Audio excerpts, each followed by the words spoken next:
Welcome to LOA Today. Walt Thiessen, Alyx King, and Bill G here. Today is Tuesday, March the 12th, 2019. It's 4 p.m. in New York. It's 1 p.m. in Los Angeles. It's actually 8 p.m. in London because we're in between the changes of daylight savings time. Sydney, Australia, it's morning. I think it's about 7 a.m. there. But wherever you are in the world, thank you for joining us for another episode of LOA Today, your daily dose of happy. And I'm happy that we're back with the three of us. Last week we were kind of we were in a funny mood last week, and I'm not sure exactly how it's going to work out this week. In fact, Alyx, every time that you're on the show with me, this should not be a surprise. But every time you're on the show with me, there's something funny that's going on, right? I mean, is there ever an exception to that? No, that's my personality. That's it. How I come wherever. Yeah, that's what you bring to the one of the many things you bring to the table. And today you bring a new phone to the table. You got a nice, clear, crisp picture today. You're on a new phone. Right, you can see my freckles. It's amazing. I love it. I tell you, you're looking good there, girl. Looking really good. And you were telling us before the podcast, this is like a phone. You can be taking, video and film and photos in any direction all at the same time. I mean, this is a phone that has, that offers no privacy to anybody who's around you. Nope. As a matter of fact, I took a picture. I went to the doctor's office the other day, and I was in the waiting room, and this Indian guy had his shoes off.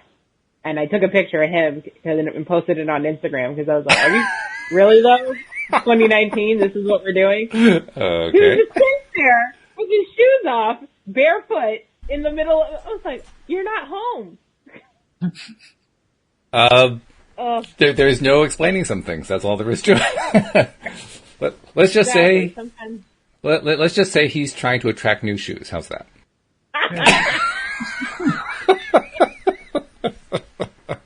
Hey, you know what? I took a shot. And our friend Bill G is also back and smiling and in a good mood. How you doing? I mean, I'm kind of setting you up and saying that you're in a good mood and then asking you how you're doing. But how you doing? I'm doing fine. Life is interesting. It is. Life, it does not consist of fastballs. It consists of curveballs and sliders, and that's what you have to be catching and hitting all the time. Yes, it does. Yes. I mean, we did get hit with a curveball last night. We are not moving to New Hampshire like we thought we were. The acupuncture practice emailed us very late last night and informed us that after they crunched some numbers, they realized that they can't take on an extra acupuncturist. So back to Plan A. Mm-hmm. Plan A was always to work on building the practice here and hitting the psychic fairs, making public appearances, making speeches. I mean, I've already got, a decent gig booked up. I'm looking forward to future gigs and, letting people know that I'm out there and that I'm someone to come and talk to. Good for you. Good. That's the way to do it. You got a good attitude about it. And if you and Nina have that attitude, you're going to come out of it just fine. That's for sure. Yeah. I mean, last night when it hit, it was like, all right, well, how do you feel about this? And I was checking in on my emotions, and I was like, I'm not mad about this. Mm. I'm not sad about this. It's just okay. Life threw me for a curveball. It's okay. We'll just roll with it. Mm-hmm. No, that's good. That's a good thing. Yeah, that's something we need to practice more and to implement more in our lives, including Louise and I. We've had a couple of curveballs this week. One really big curveball got thrown for a strike. We whiffed. We just missed it entirely. But there are more pitches coming, so life's okay. It's just a question of maintaining that positive attitude in the midst of, oh darn, I just struck out. Yeah, not always easy to do. I was trying to decide as we were starting the podcast, do we work on the fictional podcast show idea that we have, or do we just do some regular LOA stuff? And I'm still not sure which way to go on. So I'm kind of leaning toward not doing it because we've done a lot of work. I mean, Alyx, you and I have been doing quite a bit of work on it. And we've made a lot of progress. And I kind of feel like I need to just kind of work through the characters a little bit more? Because, I mean, Alyx, you add a lot of detail to the characters. And I need to kind of go through and get a feel for what that's all about. Bill, you came up with an idea for an opening scene, which was really, I mean, it was great that you did that. It was wonderful. And I think there are a couple of problems. The biggest problem being you wrote it like it was a fiction book, and this is a podcast, and things like that makes it a little bit kind of tough for them to know that she's drinking wild turkey if they can't see her drinking wild turkey. It's kind of difficult, And you wrote about the state of her dress, and they can't see her dress, so you have to have either like a narrator explaining that this is what you're seeing or something like that. So that creates a little bit of a problem, but but still, you took a good step. What was that? Screenplay format?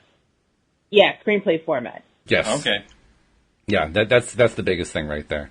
And you get I'm a novelist. I understand. I've written the same way. I know exactly how that is. When your sister is a playwright, you also learn the importance of writing as a screenplay and what the trials and tribulations are that are involved in that. And that's quite a deal all by itself. But I think we need to do a little bit of more work off screen. So I'm going to go to, let's just talk some basic LOA stuff today, and maybe we can pick it up next time.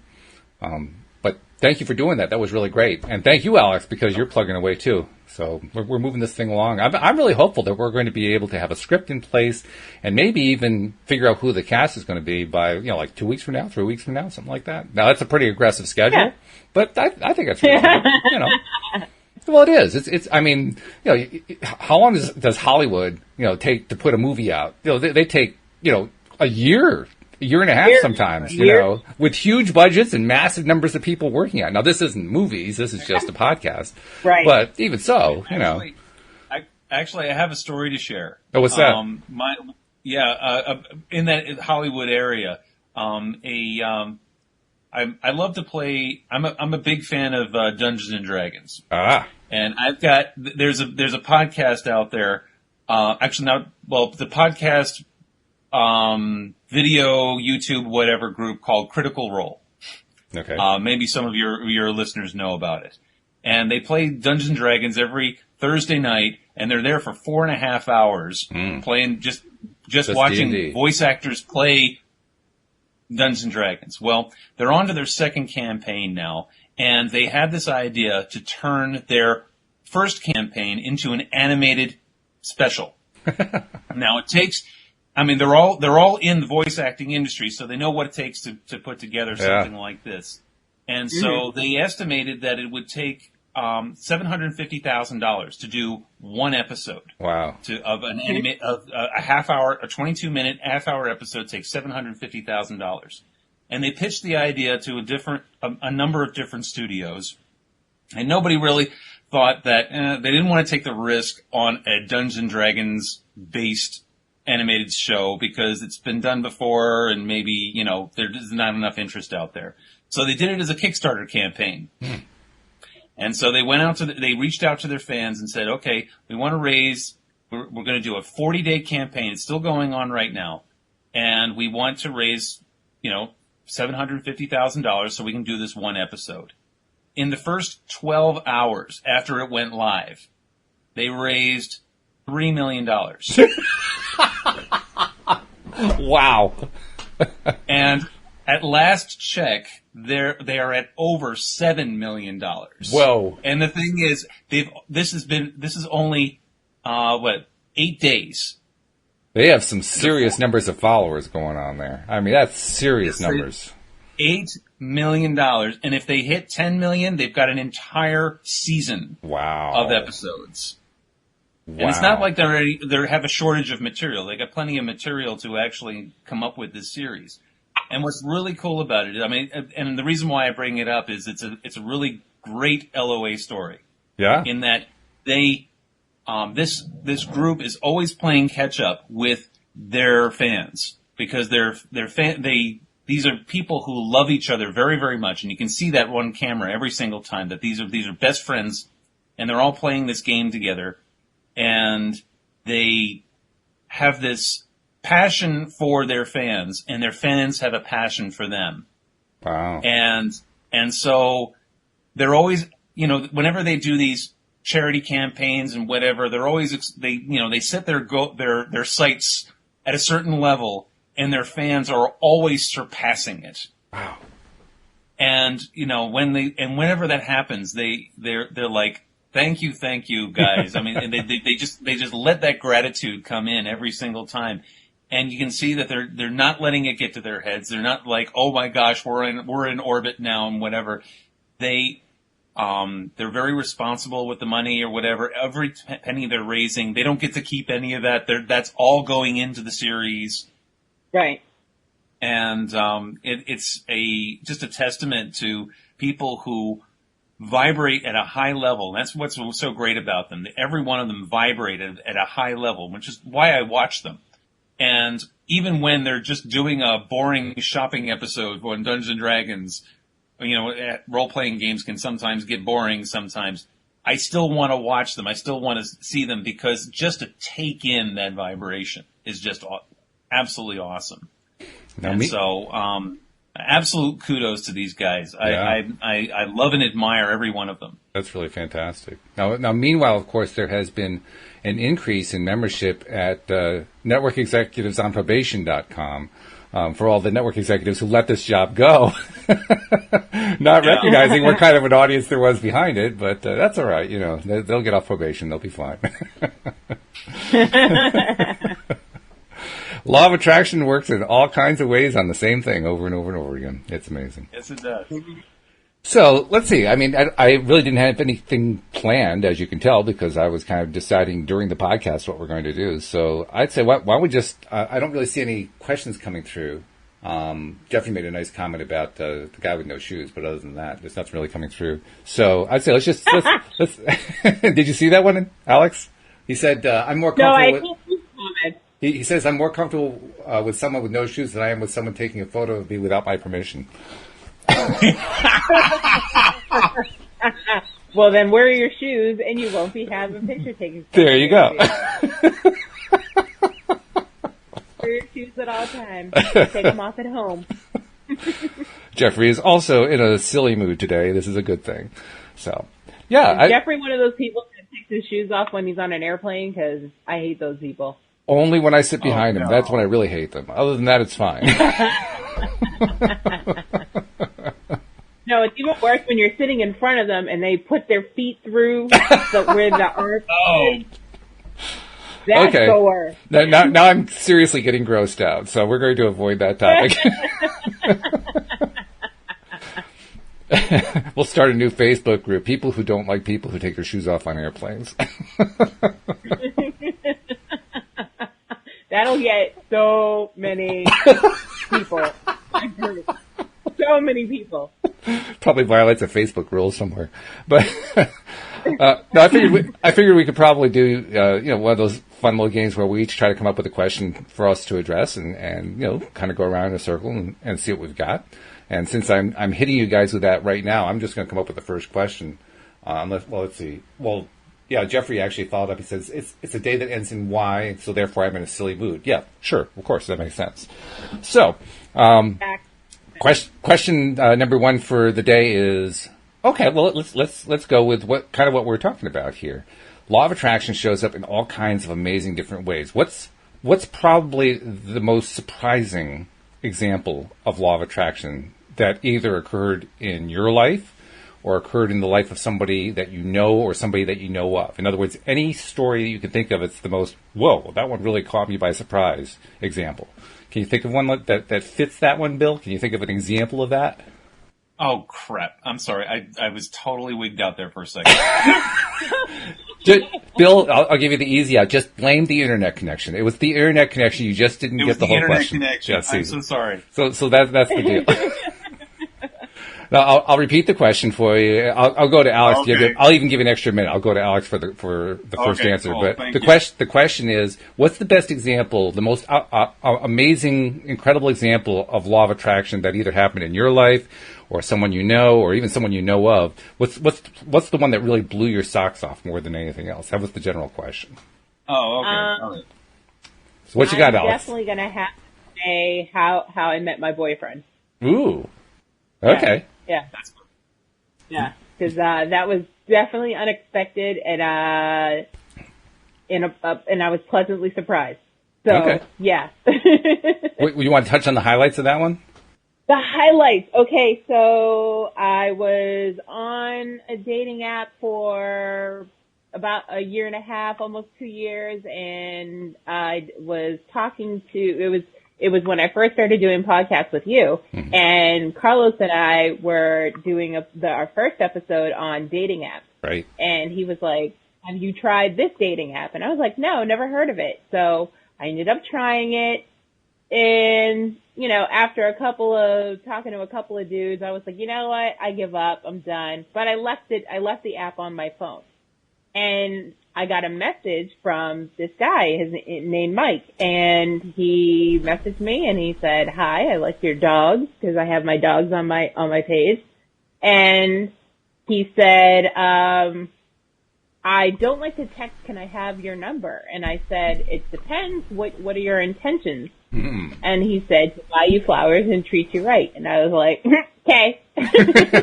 You're a soft shell there. Because no one's ever said that before. I usually end up getting like pictures of, members and stuff like that. So it was a pleasant surprise. Yeah. Yeah. That's a good one. We've been dating ever since. So law of attraction worked for me. Pretty cool. But everything works out for me in general. My whole life is law of attraction. So. Okay, well that's cool. That's really well. Actually, I guess everybody's life is law of attraction when we really come down to it. But you recognize that. That's what sets you ahead of the pack, really. Yeah. Yeah. So, good stuff there. Good stuff. How about you, Bill? What's your knock your socks off story? Well, okay. Well, not a whole lot knocks my socks off in general because I'm a pretty mellow guy. Okay. But just as well if you're in a waiting room too with somebody with a camera around, That's true. Well, about a year ago, though. Actually, it's been more than a year now.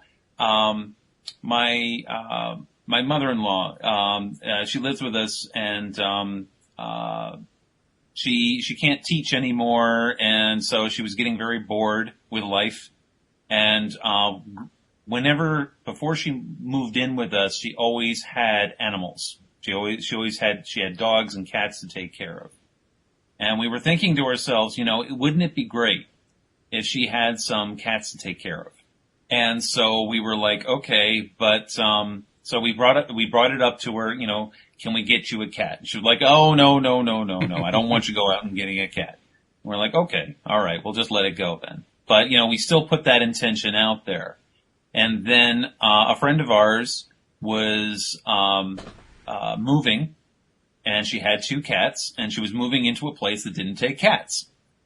And she said, why don't you guys, could you guys, foster my cats for a little while? Mm-hmm. 8 weeks tops. All right. While I get settled in a new place that takes cats. Uh-huh. That was 13 months ago. Yes. Mm-hmm. And so, we have 2 cats now. And my mother-in-law is in charge of, cleaning the cat box in the morning and feeding them and whatever. And, they are members of the family. And so, there it is. Law of attraction, brought in, 2 new members to the family. Yeah, that's a cool story. Yeah. What are they called? Pickle and Polly. Pickle and Polly. Okay. Very nice. Actually, I have Pickle. Oh, go ahead. Pickle is a black cat. He was named that way because he, when he was a little kitten, he was the type of little kitten that bounced around a lot. Mm-hmm. And how you have a pickle is if you throw it on the floor and it bounces. Okay. That's the difference between a cucumber and a pickle. A pickle will bounce. Okay. I was like, you need to clear that up because I'm like, who's running around bouncing pickles off the floor? Like, what's going on? Some people live very sheltered lives. Yes. And Polly is a polydactyl cat, so she's got an extra toe on her paws, front paws. Oh, I love them. And so that's why her name's Polly. Okay. Cute. That's cool. Cute. Actually, I have a similar story, but it's mine's part of a much bigger story that I've told previously. But it's how we ended up moving from Virginia to Connecticut. And I won't tell the whole story because the whole story takes about a half an hour to tell. But the very, very short version is we managed to manifest a new home, 2 new cars, a job, and 2 cats, all within about, well, the cats happened within about a 5-month period. The rest of it happened in about a 2-week period. And it was crazy. It was just a plain crazy story. But this guy who's sitting in my lap here, I can show people who are watching the live stream. That's the little guy there one of the 2 who joined us. Both of them are black cats, Harmony and Joy. Yeah. And, they were, they found us, actually. They were abandoned by the people across the street from us. And, they came to us about, I want to say a few months after Louise said to me for about the 5th or 6th time, wouldn't it be great if we had cats? And of course, Joy shows up and says, "Hey, we're here. Would you like to adopt us? Like our owners abandoned us." And so we did. It was cute. It was a nice story. The rest of the story, though, I don't want to have to live through that one again. That was insane. That was the craziest time of my life ever. I mean, crazy story.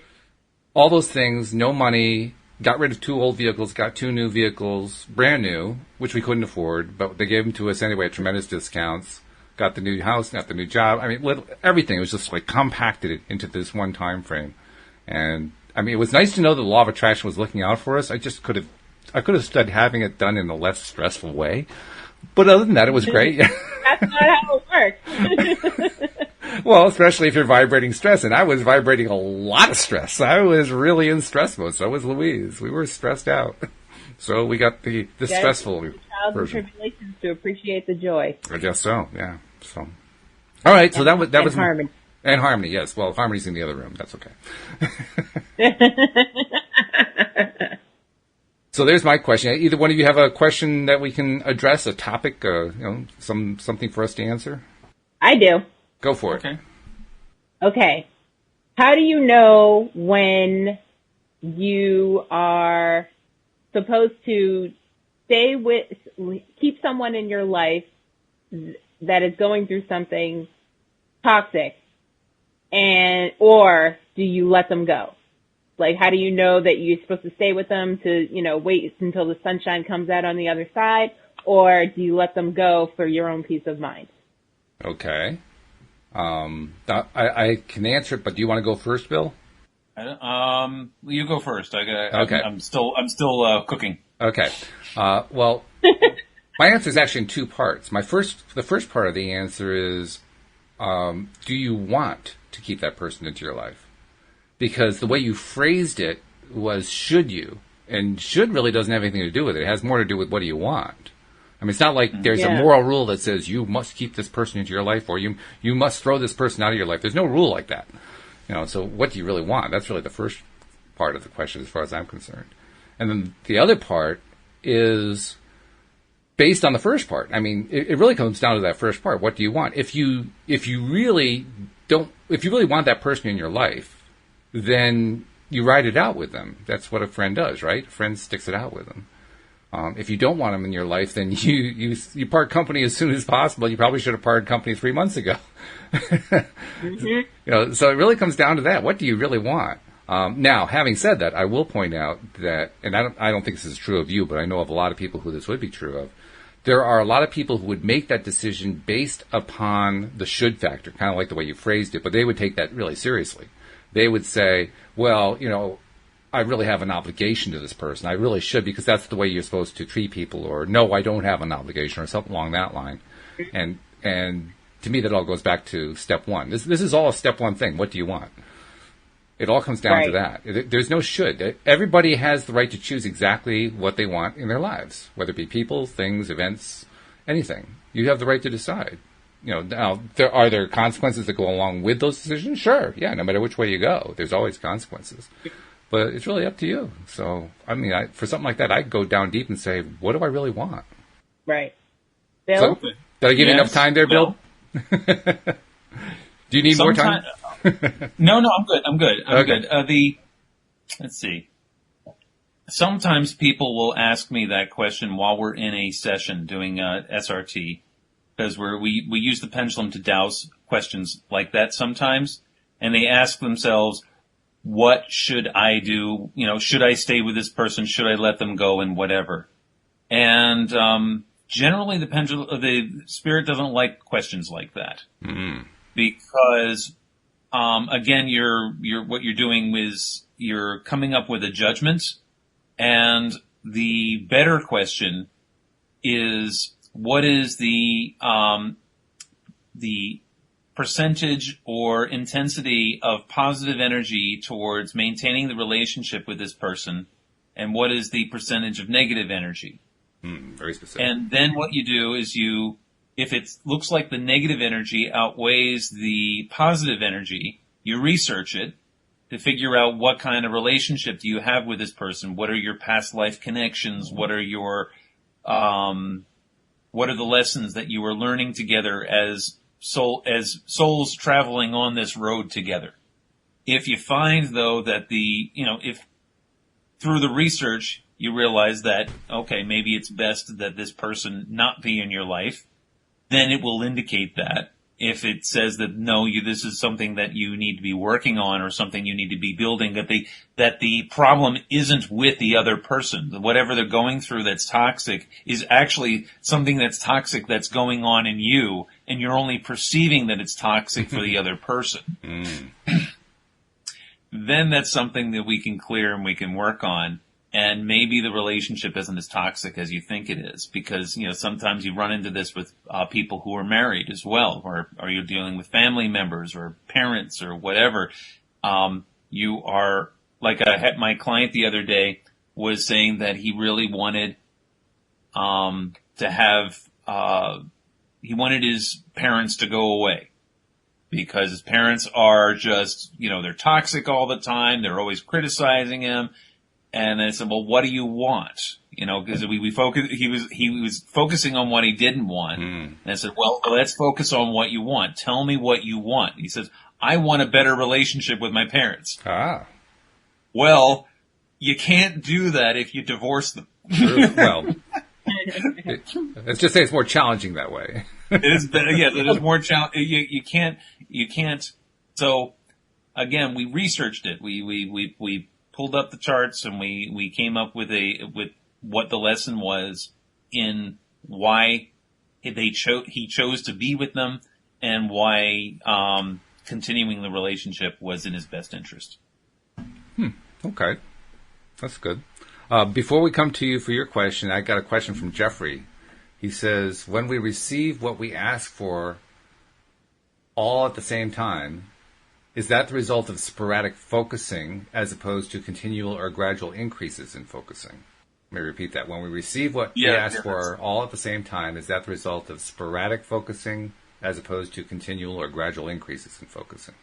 I think it could be both of those, but also one other thing. Sometimes you need to, let it go and not think about it at all, and just let the universe handle it for you. You know what I mean? So it could be one of those three. It depends on the situation. You can never tell. Yeah, it's hard to draw a generalization from that, because there are so many different possibilities in that question. Mm-hmm. What do you think, Bill? Do you spot anything that you can kind of help us focus on that? I think if you are, what was it? I think it was Louis D'Souza was speaking once about how you start small with LOA, and gradually things get stronger and stronger. You build on the success. Mm-hmm. So, if you start small and you get success with LOA, and then the next thing's going to be a little bit bigger, next thing's going to be a little bit bigger, and next thing you know, you're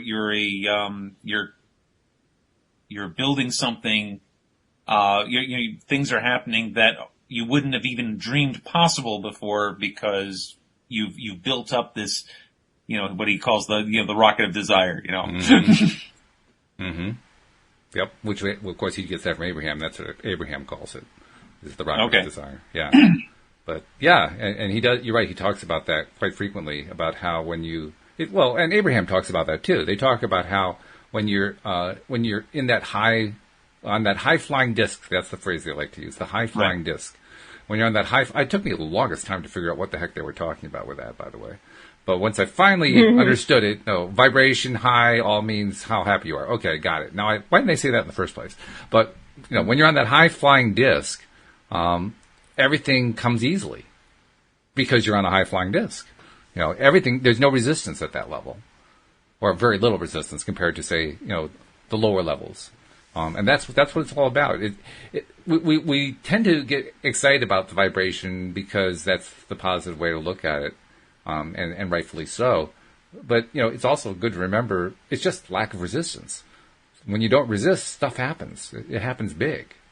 So looking at Jeffrey's question, he says, well, when we receive what we ask for all at the same time, well, that's a condition of very, very low resistance. Everything's just coming in. And when you're in that kind of condition, you're feeling very, very good. So if you're feeling very, very good, could you be sporadically focusing? Yeah. Could you be continually focusing? Yeah. Could you be gradually increasing? Yeah. I mean, it's all of them. It applies yes. It's yes, yes, yes, yes, yes across the board. So, okay. That's my answer. Okay, cool. Bill, do you have a question for us? I got a Facebook-related question. All right. I'm sure that we all have friends, as Facebook friends out there who, maybe we had a past with them or whatever. We love and care for them very much, but they're not feeling it. To the point where, they post every negative thing that ever happens in their life. Whenever they're feeling, they seem to only post when they're feeling depressed, and they're seeking validation from their Facebook friends that they're still loved. Mm-hmm. What do you do about that? There is a wonderful tool on Facebook called Unfollow. That's where you can remain friends. You're still friends. You just don't see all the crap they're putting into their timeline. Mm-hmm. And I've used that with relatives. I've used that with close friends. I've used it with distant friends. I've used it in a number of different cases. In fact, I'll be quite honest. There are very few items I let through on my timeline because I've gotten really, really selective. I only want to see stuff that makes me feel good. And if I see anything coming out from somebody that I don't feel good about, doesn't matter whether they thought it was positive or negative. It's how I feel about it. If I don't like it, I just unfollow it. Doesn't mean that I want to lose contact with them. It just means I don't want to see their stuff. That's all. And there's nothing wrong with that. Mm-hmm. That's perfectly legitimate, I think. So there's my answer. I agree with Walt. I am a firm believer in the unfollow button. However, there's another side of me who is very nosy, and I need to know what's going on in my friends' lives, good or bad. So I only use the unfollow button for politics reasons. Oh, okay. For political reasons. Okay. That's good. So other than that, like when you're complaining about your boyfriend, but then you get back with him a week later, I live for it. I'm like, oh, but that's not what you were saying last week, so I do not unfollow those people. I am ashamed of it, but also no, don't be ashamed of it. Actually, be proud of that because what you're really saying is their negative is your positive. Yeah, that's true. Right? I mean, you're saying you like that. That's good. That's not negative. That's good.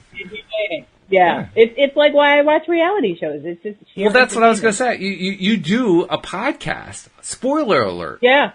Because you love digging into all that kind of stuff. So of course you're going to want to watch that. I mean, just because I don't want to watch it in my timeline doesn't mean you shouldn't watch it in yours. That's crazy. We all have different tastes, right? Yeah. But no, I do agree with the unfollow button. Don't defriend because they will find out and find you. And which is like, interesting. Why aren't we friends anymore? What happened? Yeah. It's interesting because they don't get a notification, and Facebook doesn't tell them you've been defriended. Right. They just go find it.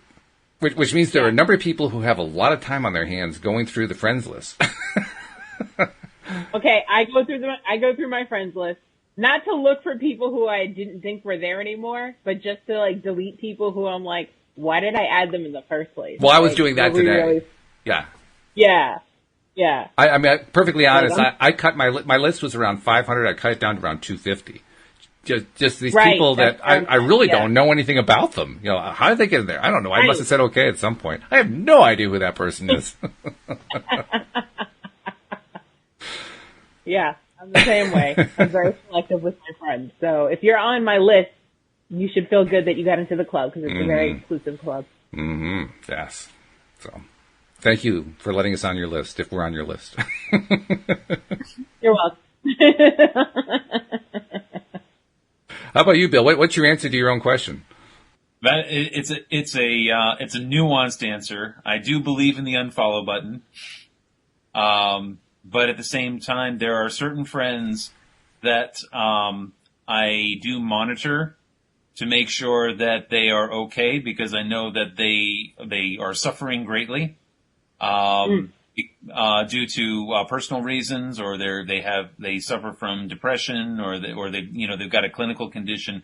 And so I know if I unfollow them that I won't be able to monitor them per se, because I know their friends, I know their family, I know if I'm sensing that there's a serious problem here, that they're not just, not just doing the love me posts, that there's a serious problem, then I know who to call to give them a hand. But yes, I also agree with you, Walt, that it can be a downer sometimes to read their posts, so I try not to read their entire posts. I just look at, I'll look at, the, just to get the basic gist of it. And if it looks like it's not too serious, then I'll just move on at that point. Mm-hmm. Yeah. Yep. I hear you on that. In fact, I can think of a few cases where I have unfollowed but remained friends, and I will periodically go check their timeline. That way I can be seeing what's going on my terms rather than on their terms, so that, okay, I'm in a good space. I can go check out, see if there's anything that's going on something I need to help with or something. And plus I also have the advantage of my wife and I have many in common, not the same obviously, but many in common, especially family members. And she'll always cue me in, especially if it's somebody on my side of the family. By the way, did you see that post from so-and-so? Oh, thank you. I'll go take a look. So I still find out one way or another. It's just that I'm not being inundated with all this stuff. But I totally respect the way you guys do it. That's perfectly fine. That's the beauty of Facebook. You can do Facebook your way. That's what's so good about it. And everybody's way is right. It's kind of a reminder of what Abraham says. Abraham says you can't get it wrong and you'll never get it done. And I just say you always get it right. That way you never, even a mistake is doing it right. Everything, you didn't go to New Hampshire, you did it right. You didn't get the homework done, you did it right. You got the job, you did it right. You didn't get the job, you did it right. You're always doing it right. Mm-hmm. That's the beauty. We're always right. Exactly. That's what I tell people. I'm always right. I love it. Okay. I don't see a question in the live stream, so I think it's my turn. What do we have for a question? Okay. Something that Steve Rowell and I were talking about during the last show I did with him, which was early this morning. He and I were talking about the issues that are involved in kind of taking control, taking responsibility for what you focus on. And there are lots of different ways we can lose that focus throughout the day, week to week, and so forth. And so I think we've all experienced this. We go through times where we kind of have to catch ourselves and then redirect ourselves back into what feels good and, just keep dealing with stuff until we get ourselves back into alignment and just keep pulling ourselves back. Eventually getting to the point where, like Louis says, you don't have to pull yourself back all the time because you're on the high-flying disc and everything comes easily. But, for those times when you have to pull yourself back, every once in a while we run into situations, I know I've run into it twice this week, where for at least a moment, and sometimes longer than a moment, I forgot how to pull my way back. And so I just wondered what kinds of, what approaches do you use? And I'll tell you about a new one that I came up when I was talking with Steve today, and run that one by you too. But I don't want to, I don't want to dissuade you one way or another by telling you in advance. I just want to hear what you have to say first. So what methods do you guys like to use to get yourself back on track when you're struggling to get back on track? Okay. Well, when I see clients, they're usually seeing me at very low parts. They're in a very low place because that's why they're seeking help. Right. And so it's very easy to get sucked into their drama. It is because, Sure. they're, and so it can sometimes make you feel like afterwards you need to, clear your space. Mm-hmm. What I do is, between client, I always make sure I have a little bit of a break between clients.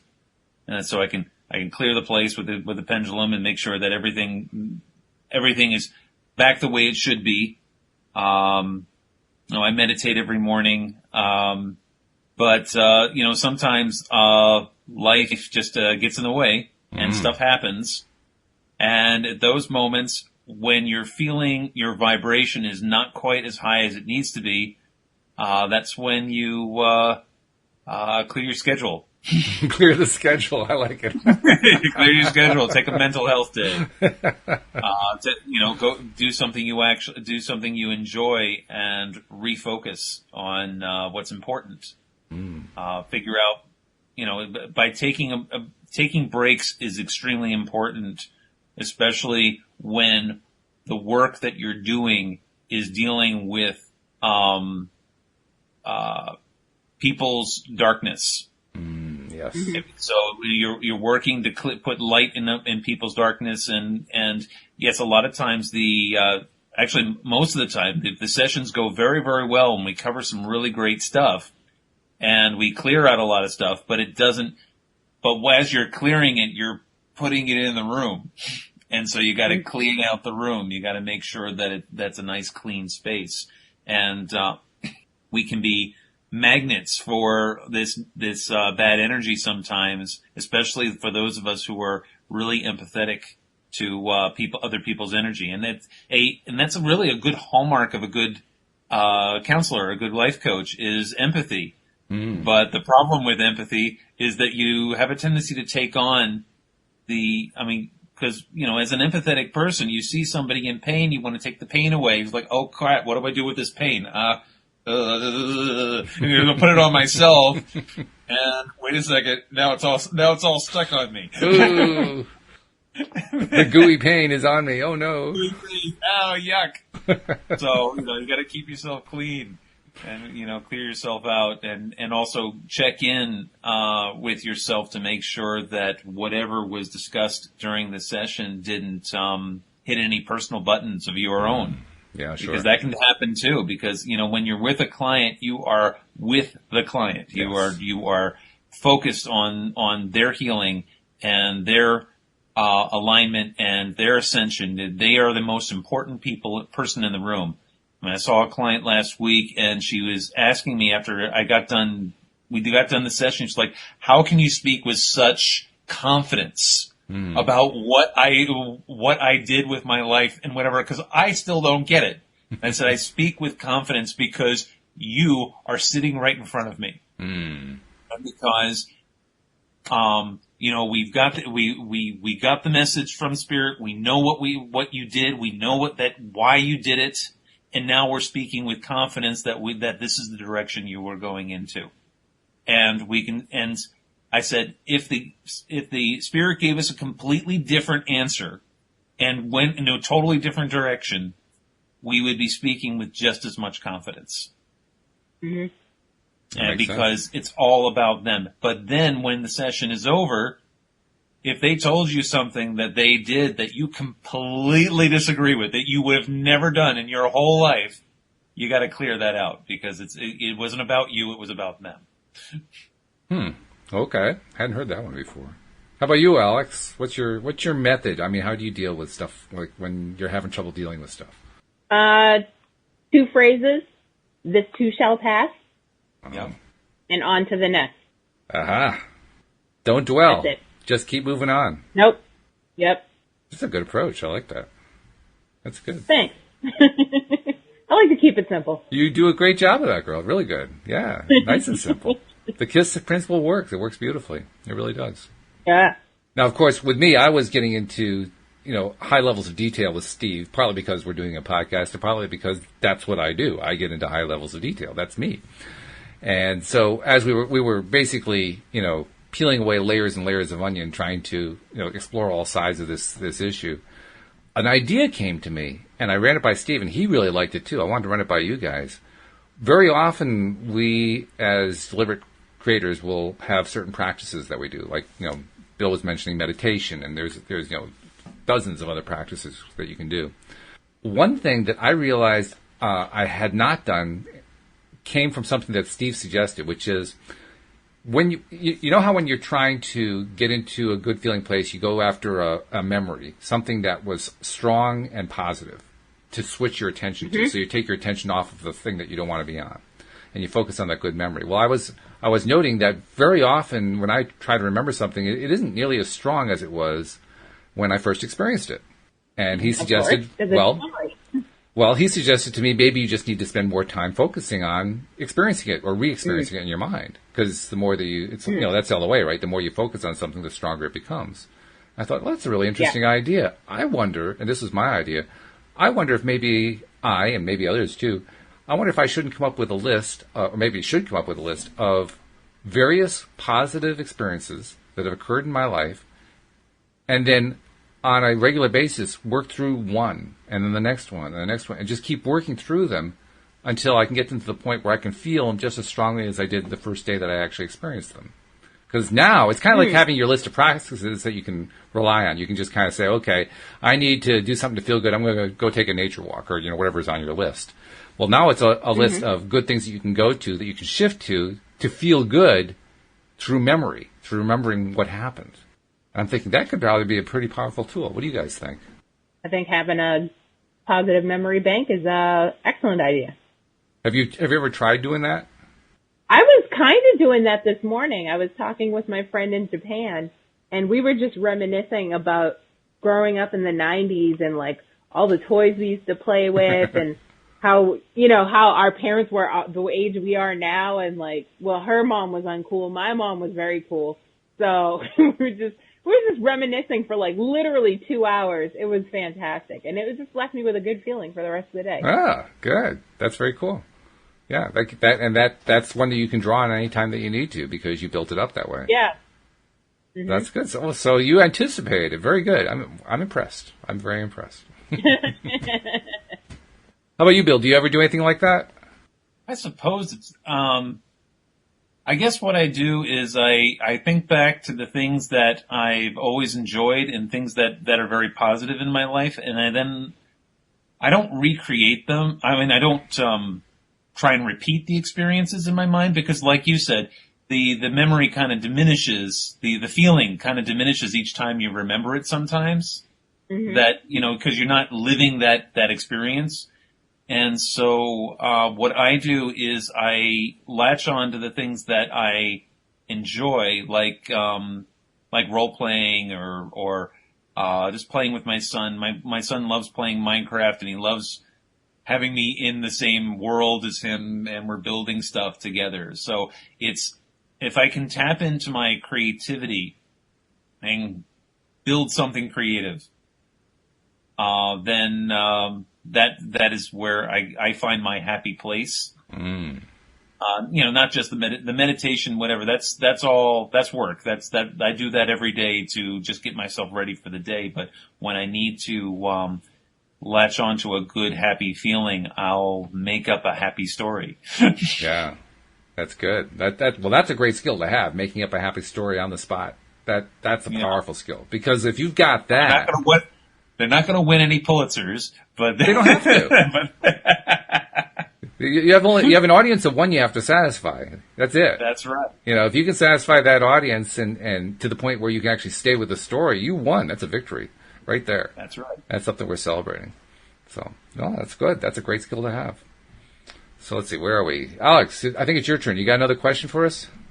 I don't have a question. I have a story that pertains to something you had mentioned a couple of podcasts ago. Okay. What was the name of that book? The Magic Shop, something like that? Yeah, Into the Magic Shop. Yep.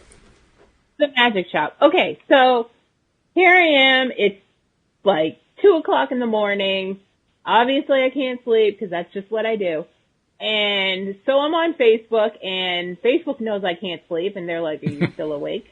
And I'm like, "Yes." Why? Why? Yeah. And they're like, "You might want to try these meditation things that, this meditation app. And I was like, all right, it's free. I'll download it. So I downloaded it. And there was like 36 different, meditation trips you could take. And one of them was, the part of the story that you were telling me about Into the Magic Shop, about how the lady was teaching him how to meditate. Oh, no kidding. And they tell the whole story, and you end up falling asleep, but they gave me the worst nightmare. Oh my God. It was so bad. And I was like, is it me? I was like, all right, let me try it again. Cause I fell asleep for like 30 minutes, and then I woke back up because I was scared to death.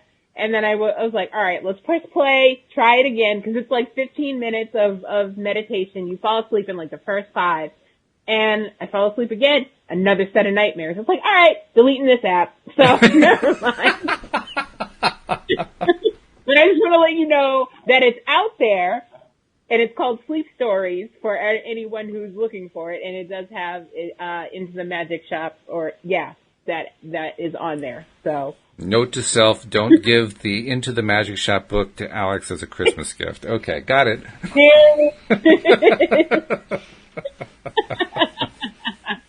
That's really wild, though, that it stimulated nightmares. That's pretty crazy. I was like, I gotta save this because I gotta tell Walt. I've had it for like 2 weeks and I kept forgetting to tell you. It almost makes me wonder if there was a reason why those nightmares had to come up.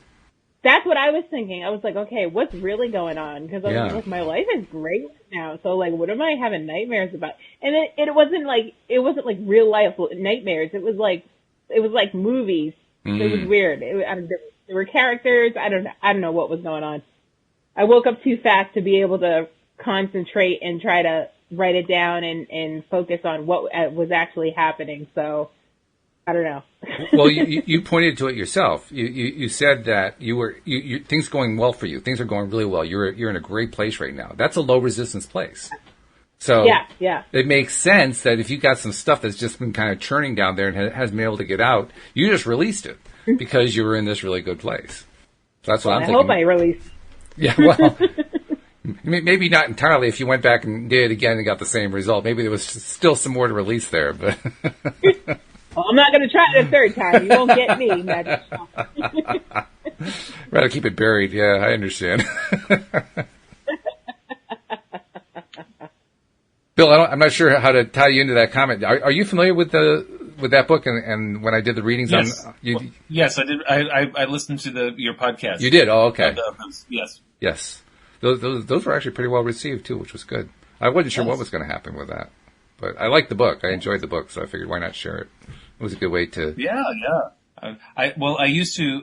One of the things I used to do when I was traveling all the time, when I did a lot of commuting, is I would listen to books on audio. Mm. And so it was really nice to listen to a book and then get commentary on the book while you were reading the book, because that's something you miss out on when you're just listening to someone reading the book. Right. Mm-hmm. Yeah.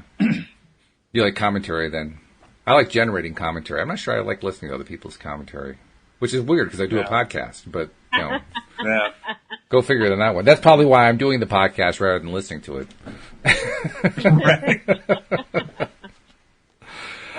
So let's see. Where are we? And whose turn is it? I don't even know whose turn it is. No, Alyx, you just came up with that one, didn't you? Yeah. Yeah. Was that even a question? No, Well, it was a story, but it was a topic. Oh, okay. I mean, it doesn't actually have to be a question. Just give us something to talk about that's fun, so that's good. Okay. Is it your turn or is it my turn? I can't remember where we're at. I don't remember.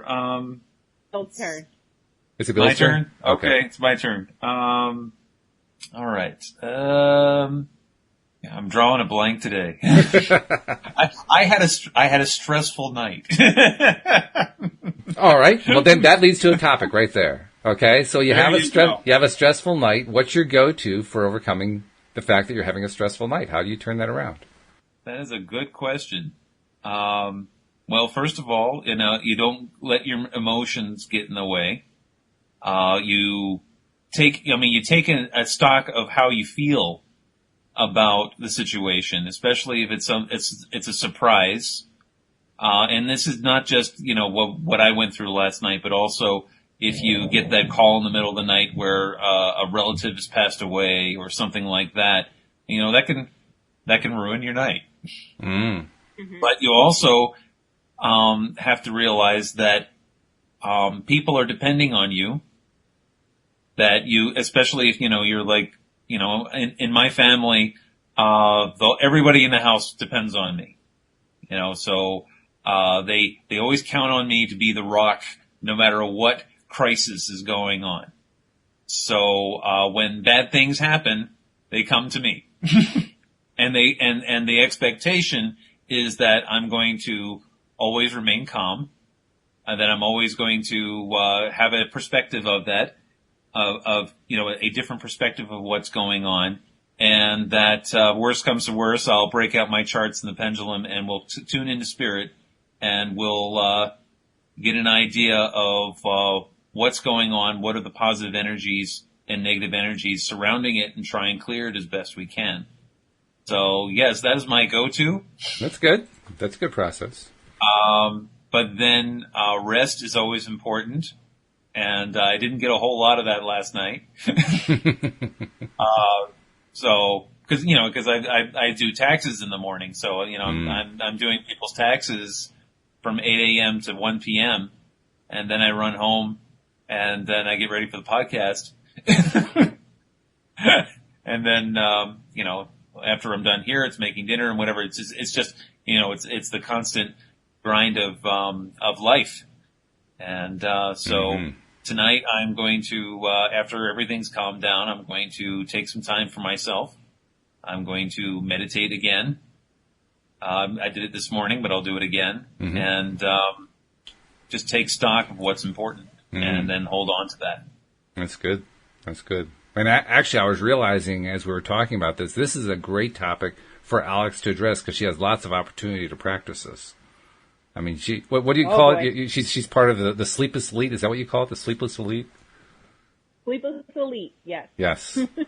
So you're good at it. It's a skill for you. And you have, you have by necessity developed some pretty strong ways to deal with it because otherwise you'd probably be psychotic given how little sleep you go with. But you're not. I have a suggestion. I have a suggestion for you, Alyx. Well, before you give this suggestion, let's hear what she had to say first, okay? I was just saying, yes, I did go through a psychotic period. I was hospitalized at least 3 times.